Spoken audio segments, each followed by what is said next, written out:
most popular tropes in Chinese fanfiction space is what is known as breakup makeup or second chance romance. This trope is called 破镜重圆 in Chinese, and it directly translates to a broken mirror is made whole again. And like most Chinese idioms, this is a reference to something in history. The story of this idiom takes us back to Nanchao. The Emperor Chen Shubao is not that great at ruling.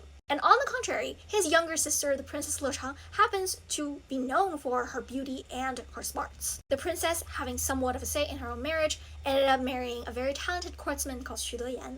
Their marriage is actually going pretty well. However, both of them being very smart people, they both know that in the case of a dynastic shift of power, the princess would end up being married off to the new nobleman of the new kingdom. They are likely to have a very difficult time reconnecting. So as a contingency for that worst case scenario, they end up breaking a copper mirror in half, and each of them would hold on to half of it.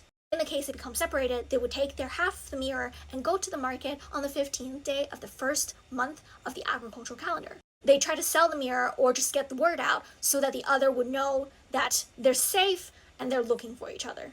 And indeed their kingdom fell, and the princess becomes married off to one of the very prominent new court members of the new kingdom. The newly remarried princess sends her servant to the market on the 15th day of the first month of the agricultural calendar every single year, trying to sell off this half of the mirror, looking for her husband. At the same time, the exiled husband slowly finds his way back to the capital of the new kingdom with his half of the mirror. He ended up finding the servant who was selling the mirror, and after the two halves of the mirror matched, he finds out that his wife is now married to a very powerful courtsman. Sad and disheartened, he ends up writing a poem on the back of this reunited mirror.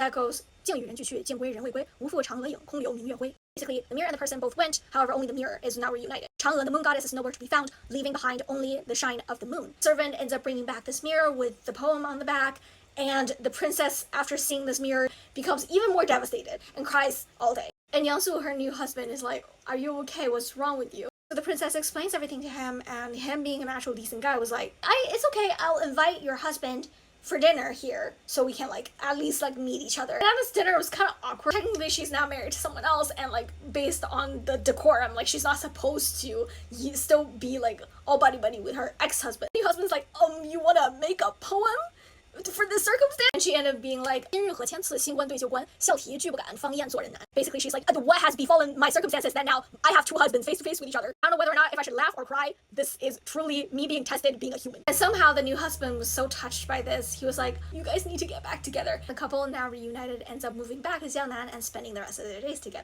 Honestly, in my opinion, y'all could have toppled it up, but hey, what do I know?